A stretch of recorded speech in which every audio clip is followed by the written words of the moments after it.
नमस्कार। सरोकार में आपका बहुत बहुत स्वागत है। जैसा कि हम सब जानते हैं, हम हर विषय को लेते हैं सरोकार में, सीधे सीधे उनको जी हमसे जुड़े हुए हैं, सीधे तौर पर हमारे संस्कृति से, हमारी सभ्यता से, हमारे जीवन के विभिन्न क्षेत्रों में कैसे सरोकार होता है, जिन चीज़ों का, इन विषयों को लेकर हम सप्ताह आपके सामने आते हैं।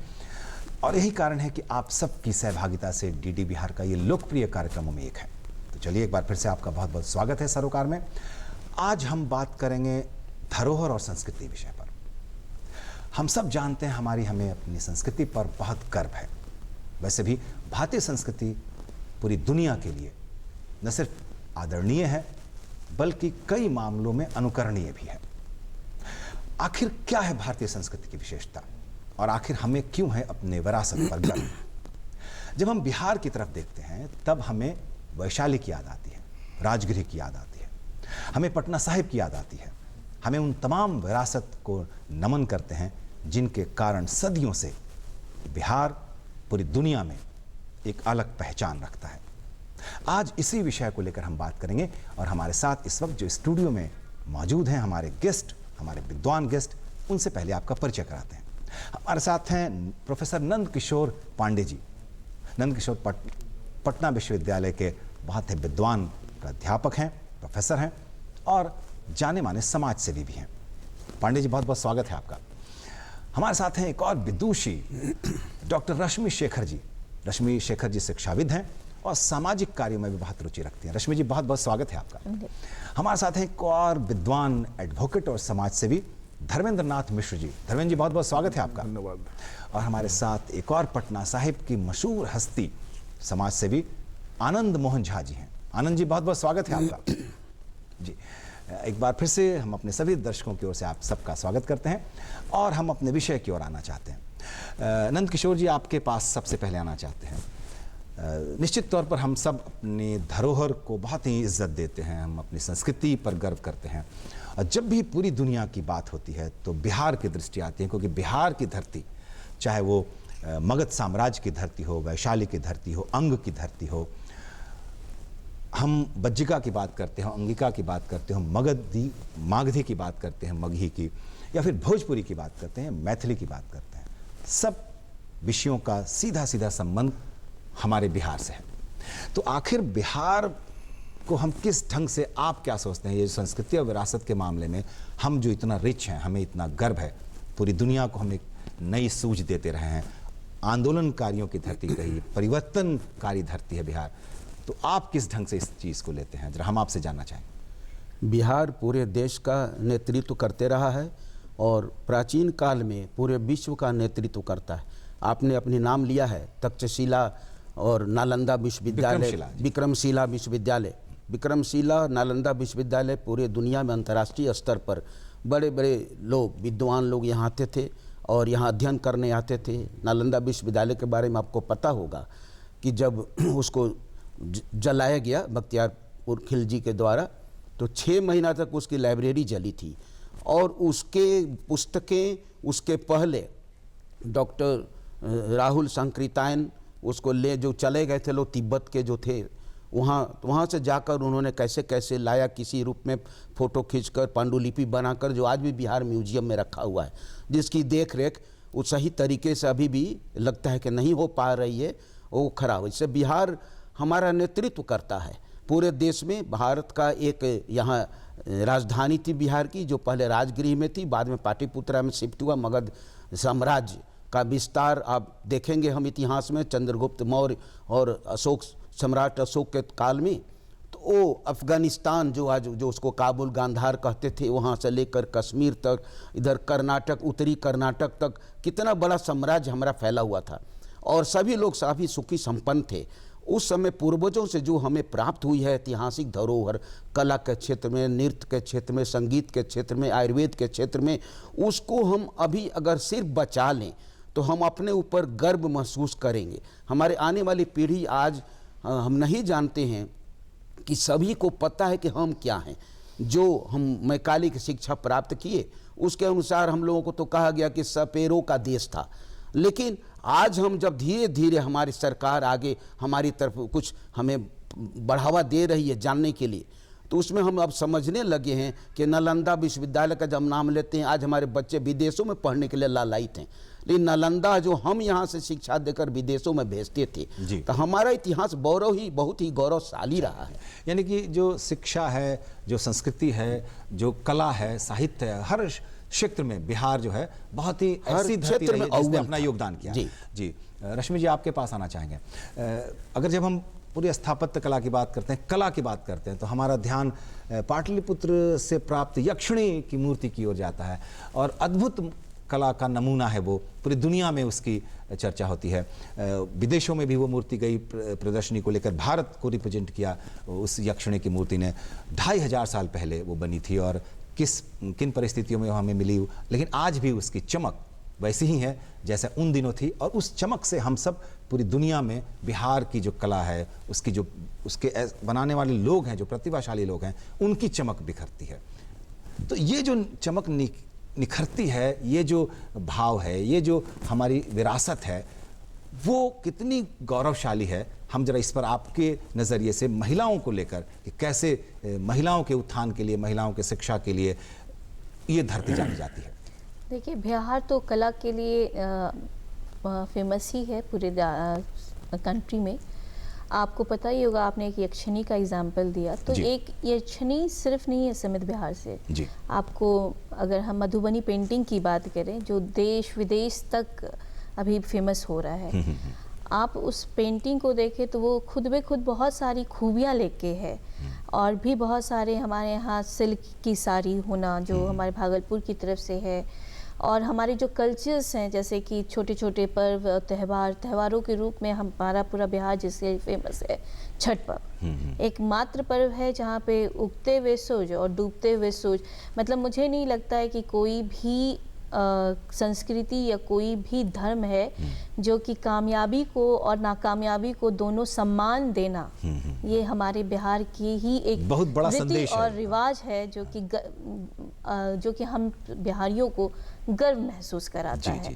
यहाँ पे मतलब बिहार की उल्लेख और बात करना कि कहाँ कहाँ गर्व है, वो इतने कम शब्दों में तो सीमित किया ही नहीं जा सकता। इतनी लंबी सूची है कि कहते कहते थक जाएंगे। और कला और संस्कृति के मामले में तो हमारा जो राज्य है, बिहार राज्य, बहुत भरपूर धनी है। यहाँ के हर एक कोने में आप देखेंगे छोटे छोटे गांव के गरीब लोग का पत्तों से बनाना बर्तन, जो कि आज अभी लेटेस्ट अमेरिका ने उसे पेटेंट के लिए दिया है। मतलब एक हम लोग की हंसी की बात है कि हमारे यहाँ भोज जो हमारी कल्चर्स हैं, वहाँ पे हम लोग वही पत्ते, जो हमारे सखुआ पत्ता जो होता था, उसका इस्तेमाल करते थे। आज यूएसए कहता है कि मैंने ये डिस्कवरी किया है, छोटा छोटा कटोरा बना के, पत्ते बना के, कि ये मेरी खोज है। उन्हें पता ही नहीं है कि ये खोज तो हमारी कई वर्षों पुरानी है। इसलिए बिहार पे तो गर्व करना ही है। यानी पर्यावरण संरक्षण की भी जो है एक तरह से ये उनके रिश्ते को मजबूत करता है। बिल्कुल सही कहा आपने। यक्षिणी की मूर्ति सिर्फ यक्षिणी की मूर्ति नहीं है, वो नारी शक्ति का प्रतीक है, और वो जिसमें हम सम्मान करते हैं नारियों की। कहा जाता है कि वो नगर यक्षिणी थी, नगर देवी थी और नगर पालिका थी, वो नगर रक्षिका थी, और राजमहल के बाहर वो मूर्ति थी, यानी कि नारी शक्ति की इज्जत। ऐसे भी बिहार जो है वो माँ सीता की धरती है, जिसे कि आप उदाहरण एक स्त्री के उदाहरण में दिया जाता है, धैर्य की, सुंदरता की, बलिदान की। तो ये धरती तो औरतों को सम्मान देती ही है। जी जी। धर्मेंद्र जी, आपके पास आना चाहेंगे। बात वहीं से शुरू करते हैं जहाँ पे रश्मि जी ने खत्म की है।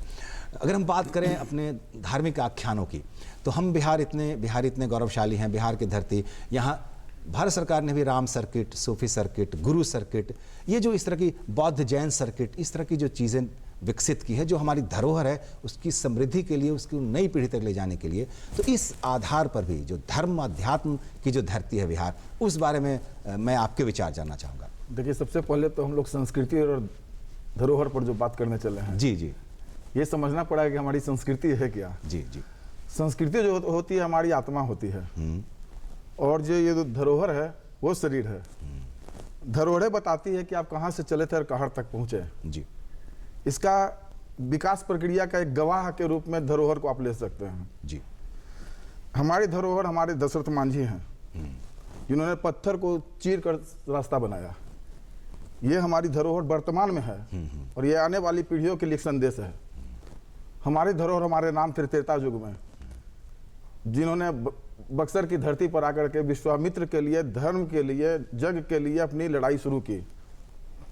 और यहाँ तक कहा जाता है कि पत्थर जैसी अहिल्या को भी आवाज़ देने का काम किया राम ने। और उस राम की यात्रा शुरू होती है बक्सर से और मिथिला तक जाती है। हमारी बहन ने बताया ये यात्रा, और ये यात्रा यहीं ख़त्म नहीं होती है। जब राजा दशरथ की मृत्यु होती है तो हमारे गया जी में पितृपक्ष जो मनाया जाता है, हमारा मूल सिद्धांत ही सत्य और प्रेम और करुणा पर आधारित रहा है। महात्मा बुद्ध से लेकर महावीर तक सभी ने सत्य, प्रेम, करुणा पर जोर दिया। इस धरती का अपना ही संदेश है। हमारी संस्कृति, हमारी विरासत जो भी है, इसे अखंड विश्व बिरादरी इसके नमन करती है। हमारे यहाँ ही चाणक्य हुए, हमारे यहाँ ही कौटिल्य हुए, अर्थशास्त्र के जनक हुए। वैश्विक स्तर पर अगर देखते हैं जी, तो हमारे चाणक्य को वो सम्मान मिला है जो विश्वामित्र को सम्मान मिला त्रेता युग में। त्रेता युग में विश्वामित्र थे, और आज के युग में अगर बिहार से किसी को जाना जाता है तो अर्थशास्त्री के रूप में, कौटिल्य के रूप में, या राजनीतिज्ञ के रूप में तो चाणक्य को नमन करते हैं। ये हमारा पुराना गौरव है, और इस गौरव को लेकर के ही हमको आगे बढ़ना पड़ेगा। हम अपनी संस्कृति को भूलकर, अपने धरोहर को भूलकर हम अपनी पहचान नहीं बना सकते। सुंदरता से हमारी पहचान नहीं होती है, हमारी पहचान हमारी संस्कृति से होती है। जी जी, तो यानी कि ज्ञान की धरती रही है, और ज्ञान के कारण दुनिया में जो रोशनी आई है उसकी धरती बिहार है। जी, जी। आनंद जी, आपके पास आना चाहेंगे। बहुत सारी बातें हो चुकी है। एक जो और हम सबको बहुत गौरवान्वित करता है वो बिहार की धरती इसलिए कि यहाँ पर जो हमारे सिख गुरु हैं, 3 गुरुओं के चरण यहाँ पे रजाए। और जैसा कि हम सब जानते हैं, सिखों के 10वें गुरु गुरु गोविंद सिंह जी महाराज जी की ये जन्मस्थली है पटना साहिब। तो ये जो उनके पिता श्री तेग बहादुर सिंह जी और गुरु नानक जी जो फाउंडर हैं इस सिख धर्म के, वो भी यहाँ बिहार की धरती पर आए। तो ये जो बिहार की धरती है, इतनी पावन धरती, उस नज़रिए से आप नई पीढ़ी के लिए कुछ कहना चाहते हैं? क्या कहना चाहते हैं? किस ढंग से आप इसको देखते हैं? देखिए, सिख पंथ के पहले गुरु है गुरु नानक साहब। गुरु नानक साहब का ये कहना था कि सबसे बड़ी प्रथा जो है, इंसान को लंगर प्रथा उन्होंने दिया, जो आज विश्व में आप देख सकते हैं सब इतना बड़ा प्रथा किसने दिया ही नहीं, जो हमारे सिख पंथ के पहले गुरु हुए। 9वें गुरु गुरु तेग बहादुर, जिन्होंने एक ऐसी क्रांति जगाई कि इतना बड़ा शहीदी इंसान इस विश्व में के पटल पे है ही नहीं, जो अपने देश के कुर्बान के लिए शीशगंज गुरुद्वारा दिल्ली में आप देख सकते हैं। उनके सुपुत्र गुरु गोविंद सिंह महाराज, जहाँ हमारा जन्म स्थान है, उनका जन्म स्थान है। इतना पावन धरती है वो। पहचान ये है कि जहाँ गुरुद्वारा है, वहाँ आगे पीछे छोटी पटन देवी, बड़ी पटन देवी है। वहीं बगल में मस्जिद भी है, वहीं जैन धर्म का वो जगह स्थान भी है आगे पीछे, 1 किलोमीटर के अंदर में ही है परिसर में। तो 354 साल पहले गुरु गोविंद सिंह महाराज का जन्म हुआ। उन्होंने वहीं से अपने रूप 7 साल तक वो पटना साहब की जन्मस्थली पर रहे, और 7 साल के अंदर ही उन्होंने अपना रूप पंडित सिद्ध शर्मा को दिखाया कंगन घाट पे कि किस रूप को तुम देखना चाहते हो। उन्होंने राम रूप को दिखाया, और आज कंगन घाट वहीं बगल में है। तो पूरे विश्व के लोग जब आते हैं तो देखते हैं कि कंगन घाट का महत्व क्या है, गुरु गोविंद सिंह महाराज का इम्पोर्टेंस क्या है। आज दूसरी ओर आप अपने सभी गुरु ने, आपके जिस सभी लोग गेस्ट ने बताया अभी पाटलिपुत्र के बारे में, नालंदा के बारे में, वहाँ शीतल कुंड है। शीतल कुंड ऐसा है कि वहाँ पे 21 राजगीर में 21 कुंड लगातार गर्म है, और उसका अपोजिट में ही शीतल कुंड है जहाँ गुरु नानक जी आए थे।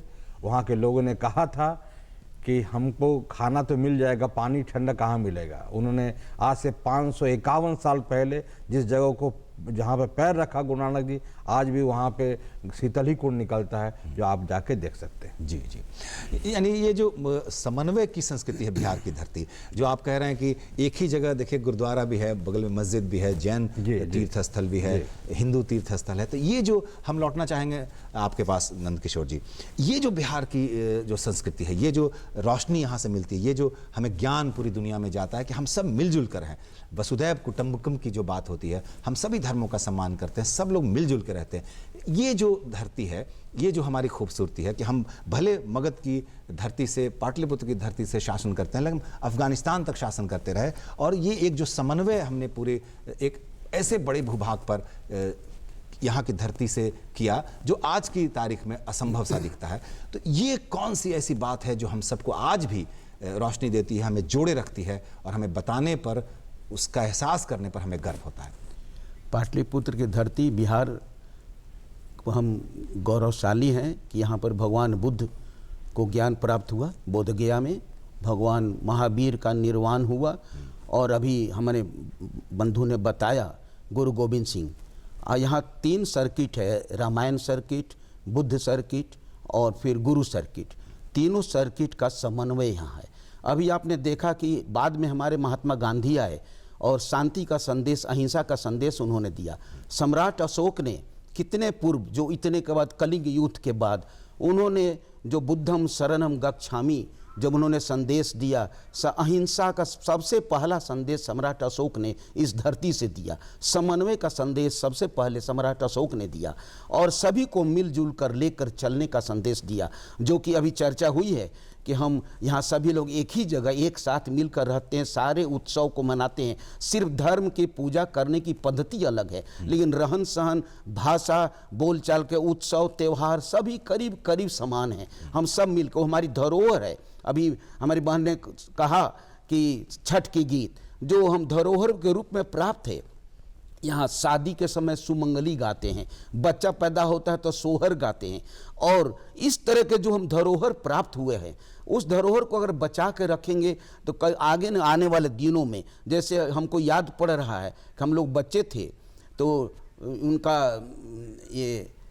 नाम था नृत्य नाटिका जो चलाते थे, भिखारी ठाकुर जी। भिखारी ठाकुर का नृत्य नाटिका जो समाज के त्रुटियों को, समाज को एक रिफॉर्मेशन के लिए जो नाटक के रूप में प्रस्तुत करते हैं, आम जनों को लेख कर सबके साथ, आज वो हमारा धरोहर है जिसको विलुप्त हो रहा है धीरे धीरे। लेकिन अभी हमारे जनमानस की मांग पर और सरकार की इच्छा के अनुसार फिर से उसको हम लोग बचाने के लिए कोशिश कर रहे हैं। नई शिक्षा नीति जो अभी भारत सरकार में आई है, उसमें आप देखेंगे उसमें इन सारी धरोहरों को बचाने के लिए वहाँ समावेश किया गया है कि मातृभाषा में हम अपने पुराने जितनी भी, जैसे भिखारी ठाकुर जैसे लोग हैं, उनके सारी चीज़ों को फिर से हम बचाएं और लेकर चलें कि समाज में दें कि कैसे हम अपने धरोहर को बचाकर, संस्कृति को बचा के और हम फिर आगे बढ़ सकते हैं। जी। बहुत अच्छी बात कही ने आपने, भिखारी ठाकुर की चर्चा की। भिखारी ठाकुर ऐसे आप कह सकते हैं कि रचना धर्मी व्यक्ति थे जिन्होंने, मतलब हालांकि निरक्षर थे, पढ़े लिखे नहीं थे, लेकिन उन्होंने सामाजिक कुरीतियों की जो चीज़ें हैं उसको लेकर नाटक, जो बहुत लोकप्रिय लोक नाट्य भोजपुरी की भाषा में वो करते थे, और विदेशिया उनका ऐसा नाटक है, सारे हों बेटी बेचवा हों या फिर गबर घिचोर हों, जितने तमाम नाटक हैं, सब कहीं ना कहीं सामाजिक कुरीतियों को इशारा करते हैं और बताते हैं अपने दर्शकों को कि अगर आप इस पे करोगे तो ये समाज का ही नहीं, अपना ही नहीं, बल्कि पूरे आप कौम का नुकसान कर रहे हैं, एक पीढ़ी को आप बर्बाद कर रहे हैं। इन चीज़ों से ऊपर उठिए। अब सोचिए कि ऐसे ऐसे लोग जो बिल्कुल निरक्षर थे, लेकिन उन्होंने इतनी सही बातें कहीं, पूरे ज्ञान की रोशनी उन्होंने समाज को दी, और इनकी लोकप्रियता इतनी अधिक थी कि जिन लोगों के खिलाफ ये बातें कही गई वो भी उनका सम्मान करते थे, वो भी अपने समारोह में उनको बुलाते थे, और इतने ऊंचे कलाकार कि भारत सरकार ने उन्हें पद्मश्री भी दिया, और बिना माइक्रोफोन के 20-20 हज़ार के दर्शकों के बीच रात रात भर आयोजन करते थे। तो ऐसी विभूतियां भी बिहार की धरती पर है। हम फिर आपके पास आना चाहेंगे। शिक्षा की बात हो रही है, ज्ञान की बात हो रही है, तो आप चूंकि एक शिक्षा जगत से जुड़ी हुई हैं, तो बिहार की धरती ज्ञान की धरती रही है। यहाँ से गौतम बुद्ध ने भी ज्ञान प्राप्ति के बाद शिक्षा दी, और ऐसी शिक्षा दी कि आज भी विश्व के लगभग 50 देशों में उनकी बात कही जाती है। जो बौद्ध, जो भारत को जिस पर गौरव है, गर्व है, उसमें से बौद्ध हम कह सकते हैं धर्म भी है, बुद्ध धर्म, भगवान बुद्ध या उनके बताए उपदेश है। इस दिशा में हम जरूर आपसे जानना चाहेंगे। ये धरती भगवान बुद्ध की तो है ही, उसमें कोई दो मत है, पर आप लगता है ध्यान नहीं आ रही है, आर्यभट्ट की भी धरती है हमारा। जी बिल्कुल, जिन्होंने शून्य का, इतनी लंबी सूची आपने खुद कहा कि गिनना मुश्किल है, और मतलब कि शायद हमारे इतने सारे वार्तालाप में भी पूरा ना हो पाए। आर्यभट्ट का जो शून्य देन है वो पूरे विश्व के लिए धरोहर है। ये सिर्फ बिहार का धरोहर नहीं है, पूरे विश्व का। उसी के आगे आज जो आप कंप्यूटर युग कह रहे हैं, अगर ये शून्य नहीं होता तो हमारा कंप्यूटर जो है, जो इंस्ट्रक्शन समझता है, दो ही चीज़ जानता है, वो शून्य और 1। तो अगर शून्य नहीं रहता तो आज हमारे पास कंप्यूटर भी नहीं रहते। तो हम, मेरे हिसाब से जो बिहार ने दिया है आर्यभट्ट के रूप में, जो उन्होंने शून्य का प्रदान किया है, आज हम कंप्यूटर युग में भी उन्हीं का देन है।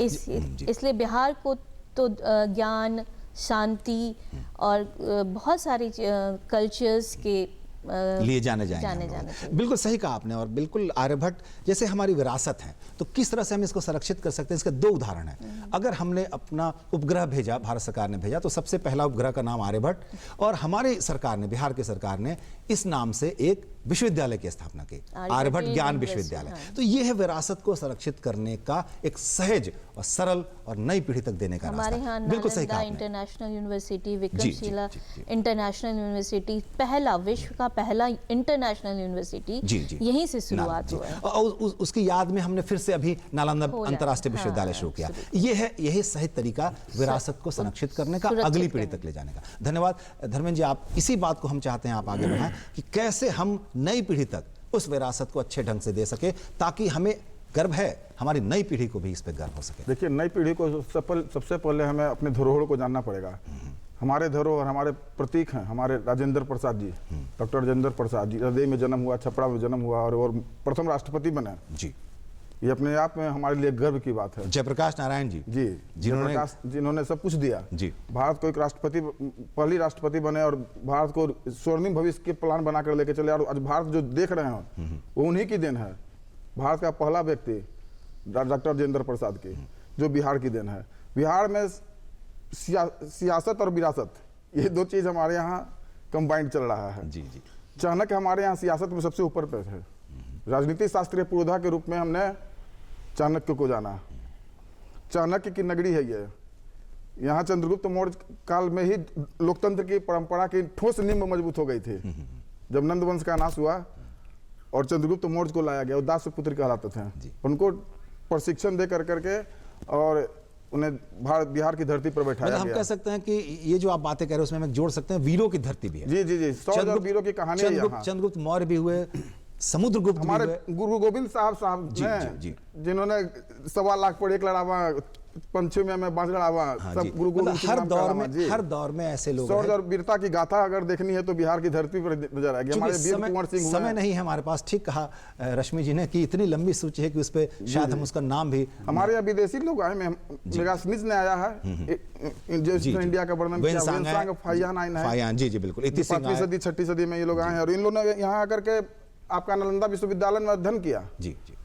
बहुत भिक्षु आते थे। बिहार, इसका नाम बिहार नहीं है, विहार है। यहाँ विहार करने आए बहुत भिक्षु भी। और यहाँ से राजा महेंद्र ने ही अपनी संस्कृति को, अपने ग्रंथ को लेकर के श्रीलंका तक पहुंचाए। हमारी संस्कृति का ट्रांसफर भी हुआ है और डेवलप हुआ है जी। बिल्कुल सही बात आप कह रहे हैं। जो हमारी भारतीय संस्कृति जो यहाँ से विदेशों में गई, वो इसीलिए गई कि उन संस्कृति का प्रचार करना था। वो तलवार के जोर पर अपनी संस्कृति का प्रचार नहीं कर रहे थे, भाईचारे के साथ कर रहे थे, व्यापारिक संबंध के साथ कर रहे थे, और वहां जाकर उन्होंने अपना भरपूर योगदान किया। यही कारण है कि भारतीय संस्कृति बिहार की धरती से कई देशों में आज भी विद्यमान है।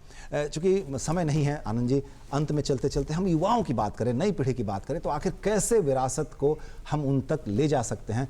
इसमें पर्यटन की भूमिका मानी जा सकती है कि अगर हम उनसे परिचित नहीं होंगे, उन स्थलों का भ्रमण नहीं करेंगे, तो उनके बारे में जानेंगे नहीं। इस संदर्भ में कम शब्द में आपसे जानना चाहेंगे। देखिए, साफ तौर पे है, कहते हैं कि अंधकार है वहाँ जहाँ आदित्य नहीं है, अंधकार है वहाँ जहाँ आदित्य नहीं है, मुर्दा है वह देश जहाँ साहित्य नहीं है जी। आपके पटना में ही बिहार हिंदी साहित्य सम्मेलन है जो अपने आप में एक धरोहर है। सब मित्रों ने 103-4 साल पुराना है प्लस वहाँ पे देखेंगे तो डॉक्टर राजेंद्र प्रसाद से लेकर महादेवी वर्मा, हरिवंश राय बच्चन, मुंशी प्रेमचंद जैसे शख्सियत वहाँ आके बैठे, उन्हें सीखा, वहाँ लिखा। वहाँ पे लाइब्रेरी है। अक्सर मुझे जाने का मौका मिलता, हम जाते हैं, वहाँ देखते हैं। दूसरी बात कि पटना साहब गुरुद्वारा है, जिसको गुरु ग्रंथ साहब कहते हैं हम, जो पूरे विश्व में जाना जाता है। उन्होंने भी, गुरु गोविंद सिंह महाराज ने भी गुरु ग्रंथ साहब में 52 कवियों का उल्लेख किया। उसमें रविदास, कबीरदास, सारे पंथ को उन्होंने जोड़ा।